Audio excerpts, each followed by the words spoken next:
वो चांद है पर आपसे सुंदर तो नहीं, क्षमा को परवाना के बिना गुजारा तो नहीं, दिल ने सुनी है एक मीठी सी आवाज़, कहीं ऋतुराज भैया हमको पुकारा तो नहीं। चलिए आपका स्वागत करते हैं इस शायरी के साथ और आप देखना शुरू कर चुके हैं चंपारण उदय न्यूज। हम शख्सियत, एक ऐसा शख्सियत जो ऐसे प्रतिभा के धनी है कि आपको जहां मिल जाएंगे आप इनका बन के रह जाइएगा। सबसे पहले भैया सर स्वागत है आपका। आपने बहुत अधिक तारीफ किया, इसके लिए आपको बहुत सारी मेरे तरफ से शुभकामनाएं और स्वागत है। और चंपारण उदय न्यूज के सारे दर्शकों को मेरा नमस्कार है। सर एक चीज़ बताया जाए, लोकसभा चुनाव तो 25 तारीख का मोतिहारी का ख़त्म हो गया, क्या आकलन रहा सर? आप पूरे कल्याणपुर में दौरा किए, हर पंचायत में गए हैं, हर तबका के अंदर गए हैं, क्या कह रहा है सीट आप निकाल रहे हैं? ऐसे विपक्ष लोग कह रहा है कि हम 3.5 लाख 1.5 लाख 2 लाख से जीत रहे हैं, इस पर क्या कहेंगे सर? देखिए, सबसे पहले तो मैं जितने हमारे जनता गण हैं, हमारे कल्याणपुर सहित पूरे 6 विधानसभा के सभी को मैं हाथ जोड़कर, दोनों कर जोड़कर भोजपुरी में बहुत बहुत नमस्ते और नमस्कार करूंगा, वंदन करूंगा कि आप लोगों ने इस गर्मी के दिन भी, क्योंकि 25 तारीख को भीषण गर्मी थी, फिर भी आप लोगों ने 60% के एवब वोट दिया है, जिसके लिए आपको मेरे तरफ से नमस्कार है। दूसरा बात कहना चाहूँगा कि जो मैं चुनाव से पहले हमेशा कहते आया हूँ कि हम चुनाव जीत रहे हैं और अच्छे ढंग से जीत रहे हैं, भारी बहुमत से जीत रहे हैं, और पूर्वी चंपारण नहीं पूरा देश जीत रहे हैं, तो हम जीत रहे हैं। उसी बात पे अभी भी मैं बोल रहा हूँ। और जहाँ तक पूर्वी चंपारण की बात है, हमारे माननीय राजा मोहन सिंह जी की जीत की बात है, 7वीं बार उनका चुनाव आना होगा और 4थी बार लगातार। बहुत बड़ी बात होती है कि कोई भी शख्सियत 4थी बार लगातार चुनाव जीत रहा है और अच्छे बहुमत से जीत रहे हैं हम लोग। कहने के लिए देखिए, लड़ाई चुनौती होती है, चुनाव होता है, जब तक रिजल्ट नहीं आता तब तक वो लोग भी कहेंगे कि भाई हम जीत रहे हैं, और हम कहेंगे हम जीत रहे हैं। कॉन्फिडेंस लूज होना भी नहीं चाहिए, उनको भी रखना चाहिए कॉन्फिडेंस और हमको भी रखना चाहिए। बाकी तो सब बंद हो चुका है ईवीएम के अंदर, 4 तारीख को रिजल्ट आएगा। लेकिन पर्सनली आपने हमसे पूछा तो मैं आपको बता रहा हूं कि हमने जो पहले बोला था कि भारी बहुमत से चुनाव जीत रहे हैं, आज भी मैं उसी पर हूँ, क्योंकि जनता ने बढ़ चढ़ के वोट दिया है। और मोदी जी का जो काम है, मोदी जी ने जो देश के लिए अपना सम्मान दिया है, देश को जो चीज़ें दी है, उसका योगदान भारत का एक एक जनता, भारत की एक एक महिलाएं, बहनें, माताएं, सबको याद है और याद रहेगा। और उन लोगों ने बढ़ चढ़ के वोट देकर मोदी जी को भारी बहुमत से जिता रहे हैं। सर एक और चीज़ बता दीजिए, जो देख रहे हैं, आप ये चुनाव कितने के अंदर से, कितने लाख के और हजार के अंदर से, हजार में है सर जीत रहे हैं कि अब लाख में जीत रहे हैं? या आप लोग का पार्टी का नारा था, भारतीय जनता पार्टी का, कि देश में 400 पार और हर सीट, पूरे भारत की हर सीट 4 लाख से पार, इस पर क्या कहेंगे? देखिए, मैं सच्चाई आपको बताऊं तो अभी 4-5 दिन और रह गया है। जिसको जितना खुश होना है होने दीजिए ना। हम जो पहले जो नारा दिया है उस पर आज भी मोदी जी का जो नारा था और हम लोग का जो चंपारण के लिए नारा था, उस पर आज भी हम लोग उसी पर वचनबद्ध हैं और उसी को लेकर चल रहे हैं।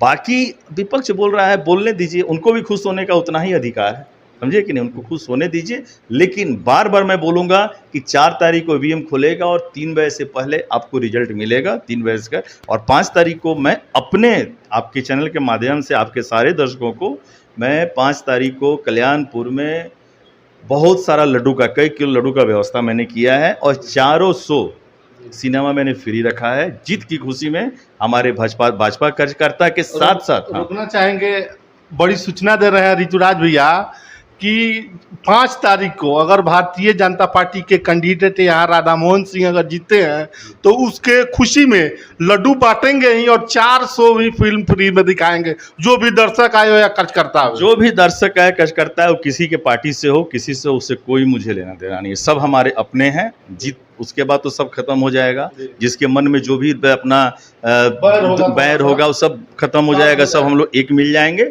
और फिर हम लोग लाइफ को, सब लोग मिलकर आगे अपने लाइफ को बिताएंगे। इसके लिए मैं आप सबसे बता रहा हूं कि आप लोग जरूर देखने आइएगा, हमारे तरफ से जितना स्वागत हो सकता है मैं करूंगा। कल्याणपुर कितना से लेट कर रहे हैं, क्योंकि आप कल्याणपुर से विधानसभा चुनाव लड़ भी चुके हैं? देखिए, मैं फिर बार बार मैं चुनाव से पहले बोला था कि हम लोग यहाँ से कम 20-25 हज़ार मिनिमम जो मेरा अपना आकलन है वो मेरा अपना आकलन है। ये मोदी जी को वोट को छोड़ दीजिए, मोदी जी का जो अपना पर्सनल वोट है, ये मैं राधा मोहन जी के वोट को बात कर रहा हूँ और हमारे कार्यकर्ताओं के मेहनत की बात कर रहा हूँ, उसके हिसाब से हम लोग 20 से 25 जा रहे हैं। मोदी कल्याणपुर अगर मोदी जी का आ जाता है, टर्नआउट हमारे तरफ आ जाता है, लोग घूम जाते हैं और घूमेंगे। महिलाएं का तो जो साइलेंट वोटर हैं, जो चुप, जिसको बोलते हैं चुपचाप फूल छाप वाली जो बातें होती हैं, वो सब अगर आ गया तो बहुत सारा चमत्कार भी हो सकता है। चमत्कार का इंतजार आपको करना पड़ेगा। चमत्कार का नमस्कार भी हो सकता है, चमत्कार का नमस्कार भी हो सकता है। बिल्कुल अच्छे ढंग से चमत्कार का नमस्कार। हालांकि कल्याणपुर विधानसभा जो है मुस्लिम और यादव बहुल माना जाता है, जो कोर वोटर लालू जी के पार्टी के माने जाते हैं कि वो छाप होगा तो वो लालू जी को ही वोट करेंगे, इस पर क्या कहेंगे? देखिए, ये राष्ट्र की जब बात आती है ना तो फिर जात की बात नहीं आती है, ये राष्ट्र की बात है, ये राष्ट्र देश की बात आती है तो जात की बात कौन हो जाती है क्या? कौन होती है और हो जानी चाहिए। और जितने समझदार बुद्धिजीवी लोग हैं ना, जब राष्ट्र की बात आएगी तो जात अपने आप खत्म हो जाता है। ये कोई स्टेट का चुनाव तो है नहीं कि हमको तेजस्वी जी के लिए फाइट करना है या किसी के लिए करना है, ये चुनाव देश की बात है। तो यहाँ हिंदू मुसलमान की बात ही नहीं है, मुसलमान भाई भी बढ़ चढ़ कर वोट दिए हैं। आपको मैं बताऊं कि कमल छाप पे मुसलमान भाइयों का भी वोट मिला हुआ है। क्या उनको अपने राष्ट्र का सम्मान नहीं करना है? क्या वो नहीं चाहते हैं कि भाई दूसरा कोई देश आकर हमारे ऊपर कैसे भी आक्रमण कर ले, उनको खुशी मिलेगी? जो मोदी जी का जितना दिया हुआ जो भी सरकारी योजना है वो क्या वो सबको मिल रहा है। मोदी जी ने ऐसे थोड़े कहा है कि मुसलमान भाई को नहीं देंगे, हम हिंदू भाई को देंगे। जब सारी व्यवस्था सबके लिए है, सब हंसते खेलते और खुशी मन से सबको स्वीकार कर रहे हैं, तो बट नेचुरल उसी हिसाब से उसी मन से वोट भी देंगे और वोट दिए भी हैं। बिहार में आप कितना सीट जीत रहे हैं? क्योंकि आपकी पार्टी और आप कहते हैं 40 में 40, लेकिन पूर्णिया, बक्सर, काराकाट ऐसी सीटें हैं, उस पर कुछ मामला फंसा हुआ दिख रहा है। सीवान मामला फंसा हुआ है, इस बात से मैं आपके सहमत हूँ, सहमति रखता हूँ। लेकिन आपको मैं बता दूँ कि पूर्णिया एनडीए जीत रही है, एनडीए गठबंधन। पप्पू यादव सलाम पूर्णिया प्रणाम। सब सही है, सब सही है। पप्पू यादव बहुत अच्छे इंसान हैं, उनके साथ कहीं ना कहीं गेम हो गया है और उनके अपने ही लोगों ने कर दिया है। जहाँ पर वो सब कुछ जितना तन मन धन से जिसके लिए अपने आप को प्रेरित करते थे, उनके आगे रहते थे, उन्हीं लोगों के साथ थोड़ा सा उनके साथ धोखा हुआ है, जहाँ तक मुझे लग रहा है। और पूर्णिया हम कम मार्जिन से जीतेंगे, ऐसा नहीं बोल रहा हूँ कि एनडीए बहुत बड़ी मार्जिन से जीतेगी, लेकिन पूर्णिया हम लोग एटलीस्ट लास्ट में निकल जाएंगे। आपने काराकाट उपेंद्र कुशवाहा जी 100% निकल रहे हैं, कोई इसमें। पावर स्टार पवन सिंह, उनका क्या होगा? पावर स्टार ठीक है, आप फिल्मों के स्टार हो सकते हैं, जनता के स्टार जनता के स्टार अब थोड़े हैं। उपेंद्र कुशवाहा जी का एक अलग छवि है, उसको उनको लोगों ने बहुत दिनों से देखते आए हैं। वो जात पात से ऊपर हमेशा समाज की भलाई के लिए काम करते हैं और बोलते हैं। उनका कोई भी आपत्तिजनक आपने बयान सुना है? अभी तक नहीं सुना होगा, मुझे लग रहा है। वो काम पर विश्वास करते हैं। तो बट नेचुरल उनको जीतना है, उपेंद्र कुशवाहा जी को, एनडीए के उम्मीदवार को। और जहाँ सिवान में भी यही खेल होगा, सिवान में भी कोई फर्क नहीं पड़ता, कोई फर्क नहीं पड़ता। हम बता रहे हैं, मेहनत हिना साहब जी ने बहुत अच्छा किया हुआ है, समझ गए। लेकिन वहाँ भी एनडीए जीत रही है। और बीजेपी, आपने बक्सर की बात कहा, बहुत कांटे की टक्कर है बक्सर में। स्पेशली मैं बताऊं कि रियली जहाँ तक हमारे कुछ मित्र और भाई लोग रहते हैं, मैंने बात किया है, वहाँ का समीकरण कांटे का टक्कर है। वहाँ मैं बताऊं कि जैसे नहीं कहा जाता है कि 51 और 49, जो मेरा अपना मानना है, वहाँ कांटे की टक्कर है। बाकी सब जगह हम लोग निकल रहे हैं। दर्शकों को जाते जाते क्या कहिएगा?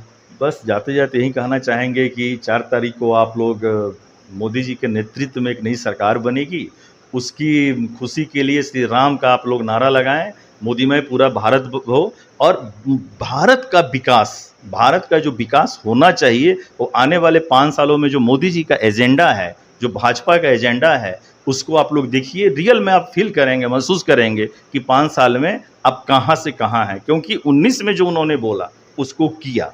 19 में जो उनका जो एजेंडा था 370, अपना ये 3 तलाक इनके लिए था, और बहुत सारे एजेंडा आपको सब मालूम ही है।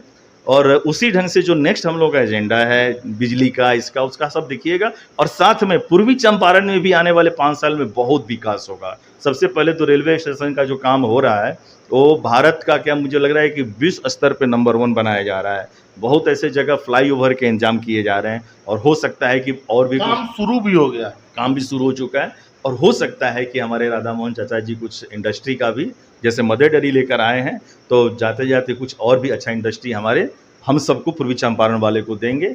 और आपको बहुत सारी शुभकामनाएं हैं, आपके दर्शकों को शुभकामनाएं हैं, पूरे देशवासियों को मेरे तरफ से नमन है, प्रणाम है और बहुत सारी शुभकामनाएं हैं जीत की खुशी के लिए। लेकिन हाँ, जहाँ भी रहिए शांति बनाए रखिए। नमस्कार, बहुत बहुत धन्यवाद। अभी हमारे थे ऋतुराज पांडे जी, जो किसी परिचय के मोहताज नहीं है, सारी सवालों को बहुत ही बेबाकी से जवाब दिए।